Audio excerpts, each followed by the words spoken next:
Surtout s'il te plaît, ne t'abonne pas, ne laisse pas un pouce bleu, un commentaire ou même ne va pas voir mon Utip, mon Discord ou mon Instagram avant d'avoir vu la vidéo en entier. Bon visionnage. Cette année, Halloween tombe un mercredi. Et mercredi, tu sais que c'est le jour de mes vidéos.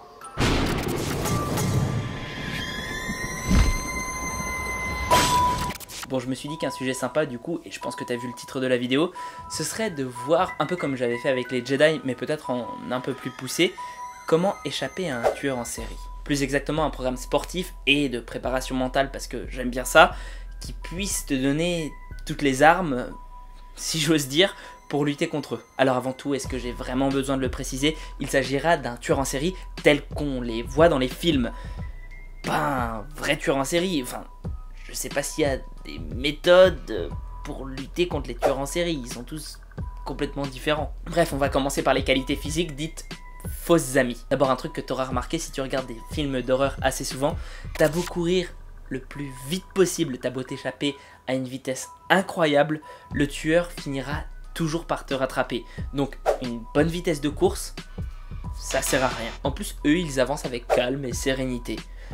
Il y a de quoi rager un peu. Enfin, on y reviendra. Sinon, être très musclé, tel un bodybuilder, ben, ça servira pas à grand chose, voire ce sera contre-productif. Parce que il a plus de surface à attaquer, et souvent, on va pas se mentir, ils te poursuivent aux armes blanches, ils le font pas à l'arme à feu. Donc, ben, ils ont plus de possibilités de trouver tes veines quand t'es bien veineux. Donc ouais, il a plus d'endroits à attaquer, et toi, ça fait que t'es moins endurant parce que il faut nourrir tes muscles et il faut les transporter. Bon, ça, c'est les deux gros désavantages que je vois directement.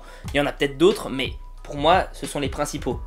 On va passer maintenant à ce qu'il faut que tu développes, parce que c'est peut-être le plus important. Avoir une bonne endurance et en particulier de course, ça me semble essentiel. Là où courir vite, ça t'aidera pas beaucoup. Savoir courir longtemps, en revanche, c'est un plus, parce que lui, comme je te dis, il va marcher. Ça peut au moins être suffisant pour mettre une distance convenable entre lui et toi pour mettre en place un plan d'action. Pour développer ton endurance, il n'y a pas vraiment de secret, il faut faire des activités qui développent ton cardio et en particulier du cardio lié à l'activité que tu vas faire. Donc en l'occurrence ici, de la course. Déjà, n'hésite pas à faire du fartlek ou de l'interval training.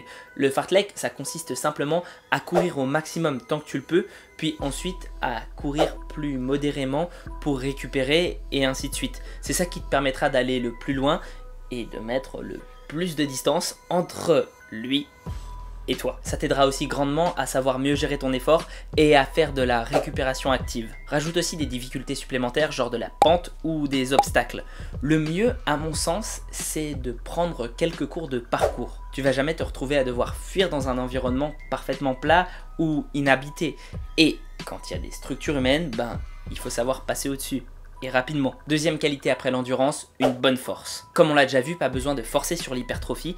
En revanche, développer beaucoup de force, ça t'aidera tout le temps. Je le répète assez souvent sur cette chaîne d'ailleurs, parce qu'en cas de confrontation avec le tueur, tu seras bien content d'avoir développé ta puissance pour pouvoir lui lancer peut-être des objets à la gueule ou tout simplement le taper. Pour ça, il faut faire des entraînements lourds où on soulève au plus proche de sa répétition maximale possible avec charge, sa 1RM max comme on dit en anglais.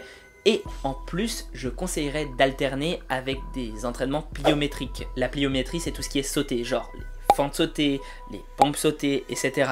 Ça développe à fond la force explosive. Si tu peux rajouter à ça un entraînement spécifique de poigne, afin, je sais pas, par exemple, d'agripper le poignet quand il a une arme dans la main, parce que c'est souvent des armes blanches, ou tout simplement de pas lâcher ta propre arme si tu veux te défendre contre lui. La poigne, ça te servira. C'est pareil que la force, c'est utile tout le temps. Pour ça, pas de secret, faut faire des marches du fermier, faut s'entraîner avec des musclés, enfin, tout ce qui te permet de serrer. Un truc dont on parle pas souvent dans les milieux de la musculation parce que c'est vrai que c'est plutôt secondaire, mais qui est essentiel en préparation physique, c'est la vitesse de réaction. Pour ça, peu importe tes qualités physiques, il suffit d'avoir une disponibilité mentale. Le meilleur entraînement que je puisse conseiller, c'est la visualisation. Il faut que tu sois un psychopathe dans ta tête et que tu t'imagines attaquer dans n'importe quelle circonstance, que tu t'imagines devoir réagir avec ce qu'il y a sous ta main. Si tu t'entraînes dans ton esprit à déjà avoir ça, tu seras pas surpris le jour même, tu n'auras pas de phénomène de consternation. Et je peux te dire que ça fonctionne, moi je l'ai fait à mon échelle dans mon art martial qui s'appelle le kendo.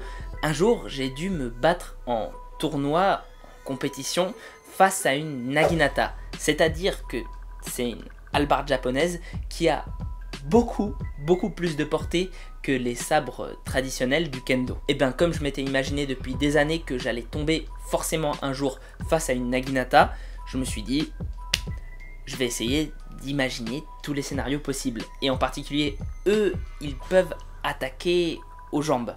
Donc je me suis fait des scénarios de contre-attaque par rapport aux attaques aux jambes.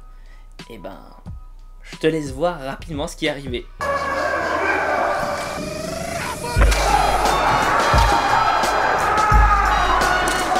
Bref, c'est pas du tout pour me mettre en avant, je pense juste que si j'avais pas fait ce travail de visualisation au préalable, j'aurais pas réussi. Évidemment, dans cette vidéo, on n'a pas parlé des domaines que je ne sais pas entraîner, mais je pense que, par exemple, avoir un bon maniement des armes à feu, ça peut toujours être utile.